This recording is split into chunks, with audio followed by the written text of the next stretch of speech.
You sense that something has been moving beneath the surface of your life, beneath the surface of your soulmate's life, beneath the surface of the connections that surround you both. And now, my child, I speak to you in this hour because what has been hidden is coming into the light. Listen to me closely. A woman close to your soulmate has just tested HIV positive. I know how your heart reacts to those words. Fear rises. Questions rush like a storm. Who is she? Was my soulmate in danger? Am I in danger? Why is this happening now? God, what are you trying to show me? I see every question. I feel every tremor in your soul. But I tell you this first, do not let fear become your master. Do not let panic write your story. Do not let stigma or judgment harden your heart. HIV is a serious illness, yes. It must be treated with truth, wisdom, and care. But it is not a curse. It is not proof that someone is unworthy of love. It is not a mark of eternal condemnation. My child, each of my children who lives with HIV is still my child, fully loved, fully seen, fully worthy of compassion and dignity. Do not forget this. Yet, at the same time, this diagnosis is not meaningless. It carries weight, not because it makes someone unclean, but because it reveals choices, vulnerabilities, hidden dynamics, and unspoken truths. It is a mirror held up to the soul, to relationships, to the secrets no one wanted to face. The news you sense today is both medical and spiritual. Medical, because bodies must be protected, tested, and cared for. Spiritual, because hearts and motives and hidden intentions are coming into the light. A woman close to your soulmate has just been diagnosed with HIV.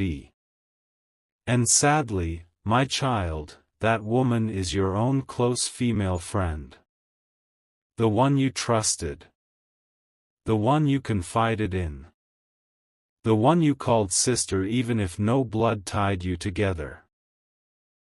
The one you believed was on your side, guarding your heart, supporting your love. You do not yet know the full extent of her choices, her story, her mistakes, or her pain. You do not yet realize how deeply her presence has woven itself not just around your soulmate, but around you, around your perception, around the very path of your connection. So I will show you. My beloved child, long before this diagnosis, long before any test was taken, she stood near the center of your story. She was there in your tears. She was there in your doubts. She was there when you questioned your soulmate's silence. She was there when you agonized over mixed signals, over delays, over strange turns of events. She listened when you spoke of your soulmate. She nodded when you poured your heart out. She held your hand when you felt broken. She offered advice, comfort, and sympathy. Outwardly, she played the role perfectly, the loyal friend, the supportive listener, the wise counsel. Inwardly, however, something very different was growing. Jealousy. Insecurity. A quiet competition she never admitted, even to herself. A desperate craving to be chosen, to be irreplaceable, to be the one at the center of your soulmate's heart.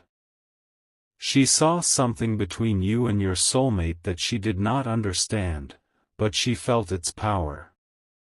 She noticed how their energy shifted when your name came up. How their eyes softened. How their voice changed. How a certain light appeared in them whenever the thought of you entered the atmosphere. Even if you and your soulmate were not in constant contact. Even if distance, time, or silence tried to stand between you. She sensed an invisible cord tying your heart to theirs. And instead of honoring what she saw, instead of blessing what was clearly sacred, she feared it. She felt overshadowed by a love that was not even fully formed yet. She felt second to a presence that wasn't always physically there. She felt threatened by a bond that was deeper than she could explain. From that fear grew a quiet, concealed desire: if I cannot have what they have, then I will try to direct it. If I cannot be their soulmate, then I will at least control the way they see each other. I will be the voice in between. My child, she did not wake up one day and say, I will become manipulative. Brokenness rarely announces itself so clearly. Her own wounds, her own lonely nights, her own unhealed history pushed her toward choices she should never have made. But make them, she did. She positioned herself as the bridge between you and your soulmate. The messenger. The translator. The one who knew both sides. She heard your heart. She also watched your soulmate closely. And with every piece of information she gathered, she understood more and more how deep your soul bond truly was. Instead of letting that knowledge humble her, it intensified her jealousy. So she began to use what she knew. Not with open lies at first, that would have been too obvious, too risky. Instead, she worked in subtleties: a tone, a sigh, a sentence phrased just slightly differently, a pause inserted in the wrong place, a detail she forgot to pass along, a phrase she interpreted softer or harsher than it really was. You would say, I'm just scared they don't feel the same.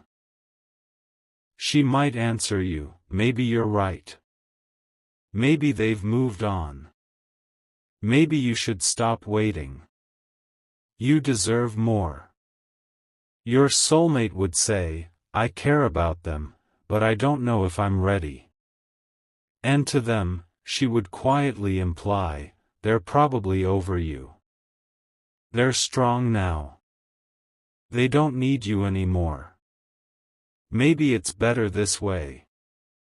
She did not always lie. Sometimes, she simply shaped the truth. My child, this is how spiritual interference often begins. Not with grand betrayals, but with small distortions repeated many times. Words that should have been bridges became tiny walls instead. Moments that could have been clarified were allowed to stay unclear. Misunderstandings that could have been healed were allowed to linger. And little by little, a fog grew between you and your soulmate. Not because your love was weak, not because your bond was false, but because another will was quietly inserting itself between the two of you. Your friend. This woman now living with HIV, became that invisible barrier. Understand me well, my child, her diagnosis does not make her wicked. Her illness does not define her soul. HIV is an infection of the body, not evidence of a cursed spirit.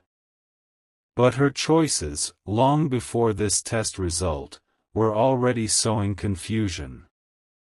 She did what many wounded hearts do, she tried to feel powerful by managing the feelings of others. She tried to feel wanted by positioning herself where vulnerability flowed. She fed on the attention that came from your tears, from your soulmate's questions, from being needed by both sides. And over time, she began to want more. More closeness. More influence. More power over the emotional weather of your soulmate's world. So lines blurred. She became the late-night confidant. The shoulder to lean on. The voice that was always there when others were not. And somewhere along this road, my child, she began moving from friend to something else. At first emotionally, and then in ways that may have carried physical risk. You may not know all the intimate details now. Perhaps your soulmate doesn't fully understand how far things truly went in their own heart. Perhaps even she, in her denial, has minimized the consequences of her actions. But I see the whole path. Nothing is hidden from me. Still, hear me, I do not bring this revelation to condemn her. I bring it to clarify the landscape so that you no longer walk in the dark.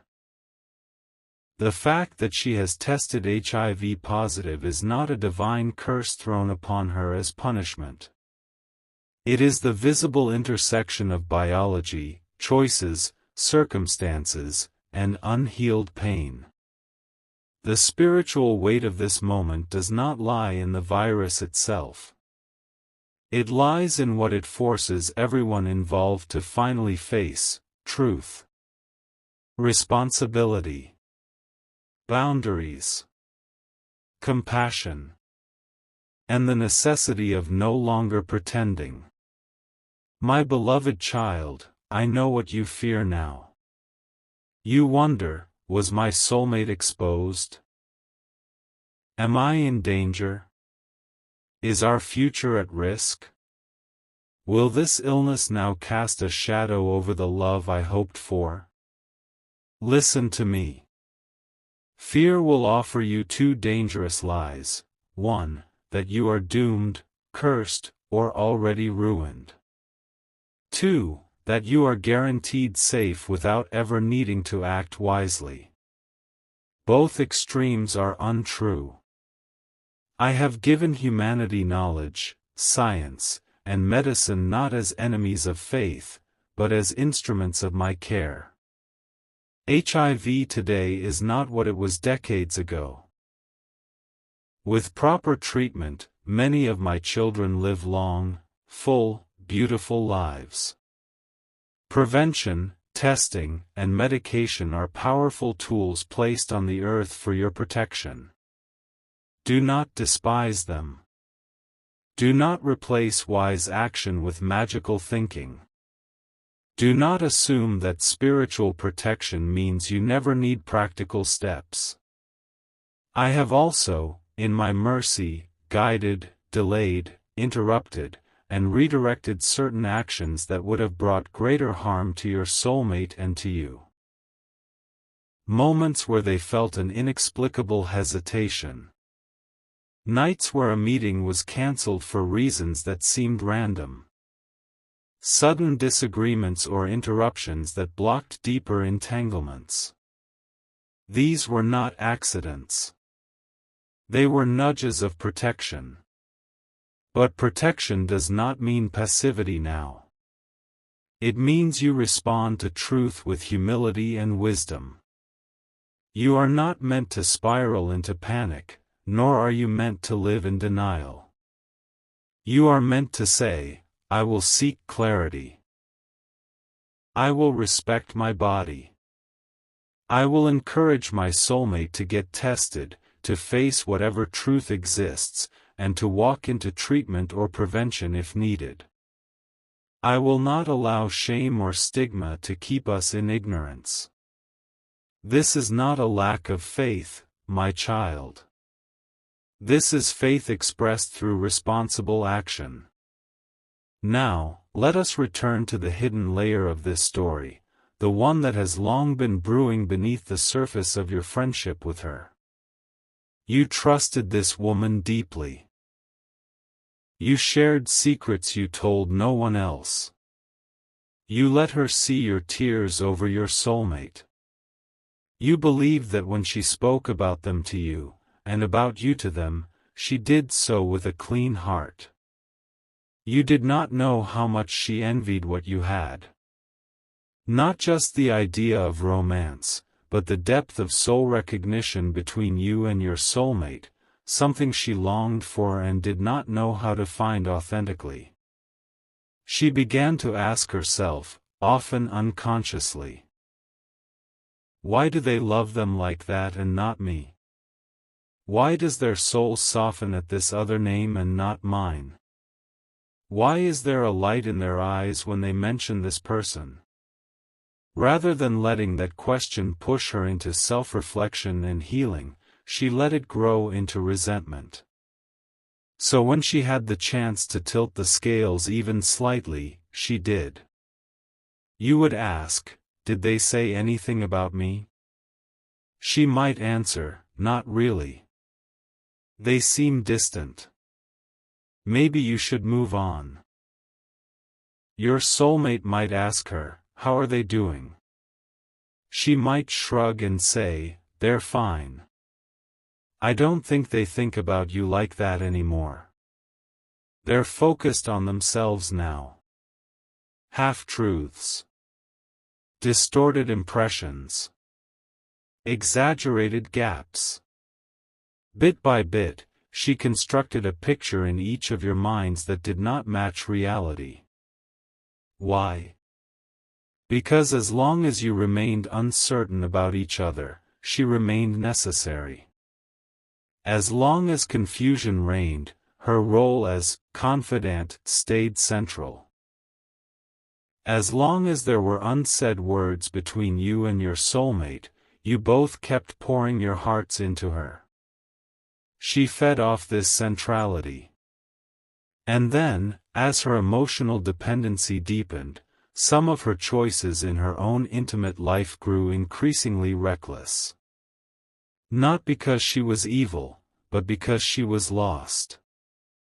Because she chased validation, touch, and attention in ways that did not honor her own body or soul. Those choices led, through pathways of cause and effect, to her HIV diagnosis. This, my child, is where the spiritual and the practical meet. The diagnosis is not my weapon against her. It is the inevitable fruit of certain patterns left unchallenged. Yet the moment the result became known, something else shifted too. Illusions began to crack. Your soulmate, who once saw her as endlessly trustworthy, began to feel something strange, discomfort. Disillusionment. Questions they cannot easily silence. How did I not see this?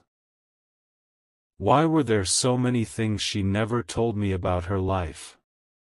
Why do certain memories with her now feel off? My child, the diagnosis acts like a high-intensity light shining into previously dim corners. Not because HIV itself is darkness, it is simply a virus. But because it forces everyone to finally pay attention to what has been ignored.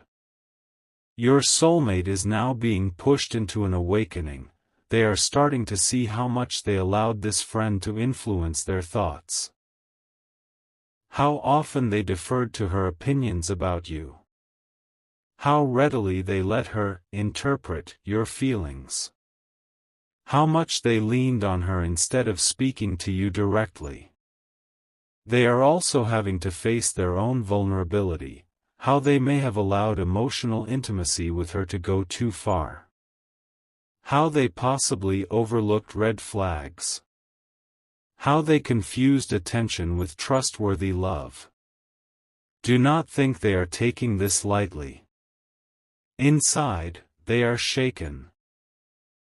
Not only by concern for their physical health, but by the collapse of an image they held of her. They thought she was safe in every way.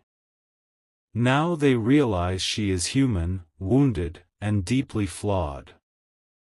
That realization is not meant to turn them into judges. It is meant to humble them, to help them choose wiser relationships, and to urge them toward direct honesty with you. And you, my beloved child, are also being invited into awakening. Awakening to see that not every friend who cries with you is capable of guarding your best interests. Awakening to understand that sometimes the person who says, "I just want what's best for you," secretly fears what is truly best because it might cost them their role in your life. Awakening to realize that your intuition was not wrong on those nights when you felt something was off but couldn't name it. Remember those subtle discomforts? Times when you noticed a strange expression on her face when you spoke of a beautiful moment with your soulmate. Times when she changed the subject quickly when you spoke of reconciling with them. Times when she seemed to cloud things with overthinking whenever you felt simple and clear about your love. You brushed these moments aside, telling yourself, "I'm just being sensitive. They care about me." Now, those scattered memories begin to form a pattern. Not as fuel for hatred, but as confirmation that your inner knowing was not blind. My child, I am not asking you to despise her. I am asking you to stop idealizing her. She is not an angel. She is not a demon. She is a human being, frail, wounded, capable of both real affection and real selfishness. Her HIV status does not suddenly make her worse than she was yesterday. It simply makes visible what has long been true: she is vulnerable. She has made mistakes. She needs help, treatment, and deeper healing. But hear this clearly: her illness must not be used as a weapon. Against her, against yourself, or against your soulmate. Do not let your mind say, "She deserves this." Do not let your heart revel in her pain. Do not let your anger turn her into a symbol of evil. Such thoughts give darkness more territory in you. They do not bring you closer to truth. At the same time, you are allowed to feel betrayed. You are allowed to grieve. You are allowed to acknowledge that she interfered where she should not have. You are allowed to set boundaries now that you once were too afraid to set. Compassion does not require you to keep someone in the same position in your life. You can care about her as a soul in need of mercy and still say, "I will no longer let you sit between me and my soulmate. I will no longer give you the power to interpret my heart or theirs. I will no longer hand you the keys to my emotional world." This, my child, is part of your spiritual growth. As this truth unfolds, your soulmate is also moving, step by step, out of the fog that this friendship once created. They are beginning to remember how they felt with you unfiltered by anyone else's words. They are recalling the peace that once rested in their spirit when they thought of you. They are realizing how certain judgments they had toward you were not truly theirs, but borrowed from someone else's fear and insecurity. Expect a season where their heart feels heavy. They will feel guilt. Guilt for trusting the wrong person so deeply. Guilt for not protecting their health more wisely. Guilt for allowing a friend to stand where only direct truth should have stood between you and them. They will feel sorrow for the pain this illness brings to her life. Sorrow for the risk they may have taken with their own body. Sorrow for the time and clarity lost in the maze of mixed messages. They will feel longing, longing for the simplicity they once had with you. Longing for your voice, your laugh, your steady love. Longing for the connection that always felt different from any other. Do not be surprised, my child, if you begin to sense their energy pulling toward you more strongly than before. You may start seeing signs, a sudden memory of them appearing in your mind for no obvious reason. Dreams that bring their face back to you at night. Songs, numbers, or places that remind you of them in ways that feel more than random. Moments where you feel them thinking of you, even across distance. These are not fantasies. They are the subtle movements of a heart finding its way back to what is true after being misdirected. Still, this path back to you is not meant to trample over health and responsibility. That is why I call you both into maturity now. If and when they return, they must come with honesty, about their choices. About their fears. About any risk they may have taken. About any testing they have done or still need to do. You must meet honesty with honesty, about your feelings. About your concerns. About the boundaries you now require to feel safe and respected. This is how love grows, not in a fantasy that pretends nothing ever happened, but in a truth that says, we will face everything together. Do not reduce HIV to a symbol of impurity. Do not reduce your friend to the sum of her diagnosis. Do not reduce your soulmate to a victim. Every person in this story is more than their worst mistake. And yet, no mistake is without consequence. That is why this moment matters.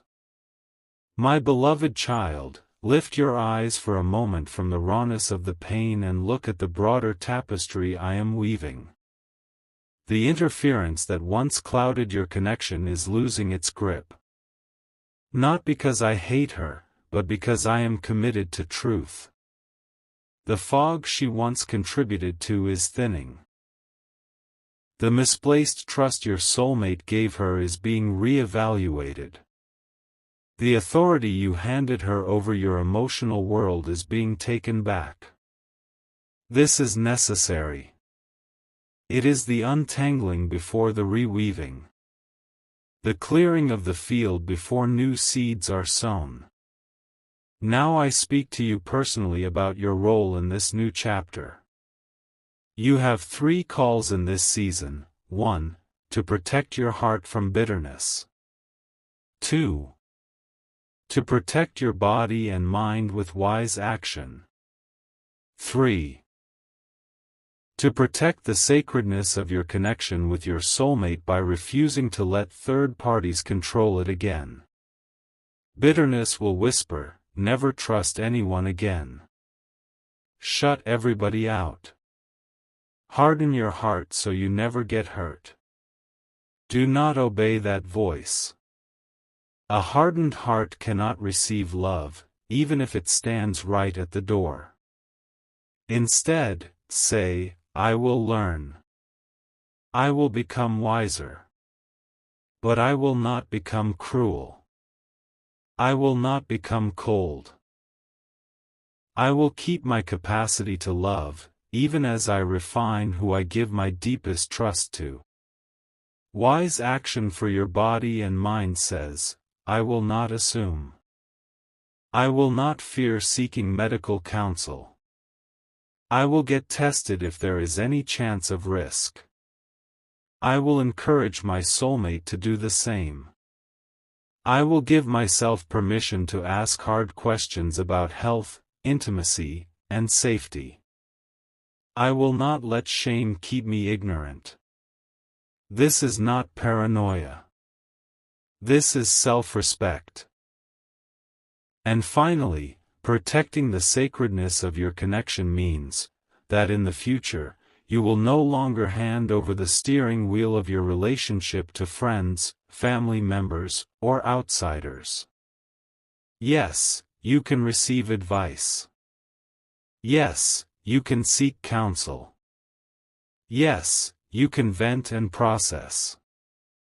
But the decisions about your heart, your commitment, your boundaries, and your future with your soulmate must be made between you, them, and me. Not through the filter of someone else's jealousy, fear, or unhealed wounds. My child, you have already paid a high price for ignoring this principle. Do not pay it twice. Now, what of her, the friend who has tested positive, the woman who stood between you and your soulmate? I tell you truly, she is standing now at the edge of her own crossroads. Her diagnosis has stripped away some illusions she had about herself. She can no longer pretend her choices carry no cost. She can no longer hide behind the image of the strong, stable one when her own body cries out for help. This can become a doorway into profound healing for her, physically, emotionally, spiritually. Or it can become a pit of deeper denial and self-destruction if she refuses to face truth. Your role is not to control which way she turns. Your role is to release to me what you cannot fix. You may not be able to walk as closely with her as before. Trust has been shaken. Roles are changing. Boundaries are rising. That is allowed. But even from a distance, if you choose, you can bless her healing. You can wish her life, not death. You can pray that she finds wise doctors, supportive communities, and true repentance, not the shallow kind driven by fear alone, but the deep kind that transforms how she loves, how she chooses, how she honors herself and others. If it is safe and wise, you may one day offer words like, I am hurt. I feel betrayed. Things cannot go back to what they were. But I do not wish you harm. I hope you heal. I hope you live. I hope you find the strength to make different choices from here on. Such words, if they ever leave your lips, are not weakness. They are strength anchored in me. As for your soulmate, I am leading them slowly, gently, but firmly out of the old pattern where they outsource their discernment to others. They will have to see, through pain, that trusting one person too blindly almost cost them their health, their sense of self, and their chance at a clear connection with you. The weight of that realization is heavy, but it is necessary weight, the kind that builds spiritual muscle. They are learning now, I must listen to my own soul. I must go to the source of a misunderstanding, not to a third party. I must speak directly to the one I love, not only about them to someone else. This is how the bond between you and your soulmate becomes mature. Not by never facing any storms, but by choosing to walk through them with truth instead of triangulation. My child, I do not promise an easy road from here. Truth rarely feels smooth at first. There will be days when anger surges. Nights when memories of conversations with your friends sting sharply. Moments when you want to scream, how could you do this to me? To us? Let those emotions surface before me. Do not repress them. But do not let them shape your final identity. You are not the one who lost to her. In reality, she lost herself long before this diagnosis. You remained aligned to the love I was growing in you. The bond between you and your soulmate, no matter how twisted others tried to make it, has not been broken at its root. Bent, yes. Delayed, yes. Confused, yes. But not severed. As clarity dawns, you will begin to see how often, even in the midst of chaos, your hearts still reached for each other. Think back, how many times did you almost give up, only for a sign to pull you back? How many moments did your soulmate feel convinced it was over, only to feel a strange hope that maybe, somehow, you still cared? How many coincidences kept your names, your memories, your energy in each other's lives? These were not accidents. They were threads I refused to cut. Now, as I remove the knots tied by interference, those threads will begin to show their continuity more clearly. It will not be overnight. Rebuilding trust takes time. Healing fear linked to health and intimacy takes patience. You may have to walk through conversations about testing, diagnoses, and risk. Uncomfortable disclosures of past behavior. Negotiations of new boundaries and expectations. But if you choose honesty, humility, and mutual respect, you will find that every hard conversation becomes a brick in a new foundation. A foundation where, you no longer rely on others to tell you what your soulmate feels. You no longer ignore internal red flags. You no longer allow health to be a taboo subject in intimacy. You no longer trade direct truth for the comfort of second-hand narratives. This, my child, is what I am building. A love that is pure not because it never touched pain, but because it walked through pain without abandoning truth. A love that is protected not by denial, but by awareness and wise choices. A love that is faithful not just in emotion, but in body, mind, and spirit. So breathe. Feel the weight of this moment, but do not let it crush you. The woman who tested HIV positive, your own close friend, has indeed played a painful role in your story. But she is not the author of your destiny. She is not the final word on your future. She is not the owner of your soulmate's heart. I am the one who holds your times in my hands. I am the one who guarded your spirit when confusion reigned. I am the one who now brings truth, so that chains you did not even recognize as chains can finally fall away. Your task now is to listen. Learn.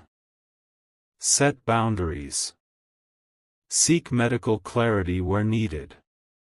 Forgive slowly, as you are able. And keep your heart open to the possibility of a restored, healthier, more honest union with your soulmate.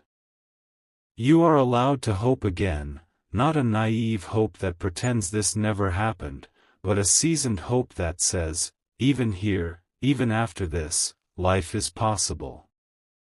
Love is still possible. Healing is still possible. A future different from the past is still possible. I walk with your friend in her diagnosis. I walk with your soulmate in their awakening. I walk with you in your anguish and your emerging strength. Nothing in this story is beyond my ability to redeem. Your tears are seen. Your questions are heard. Your future is not ruined. This revelation is not the end. It is the difficult, holy beginning of truth. Hold on to me, my child. Hold on to the love I placed in you. Hold on to the wisdom I am giving you now. The shadows that once stood between you and your soulmate are thinning.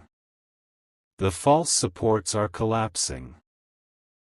What remains, after the dust settles, will be what was real all along. And upon that, I can build something beautiful.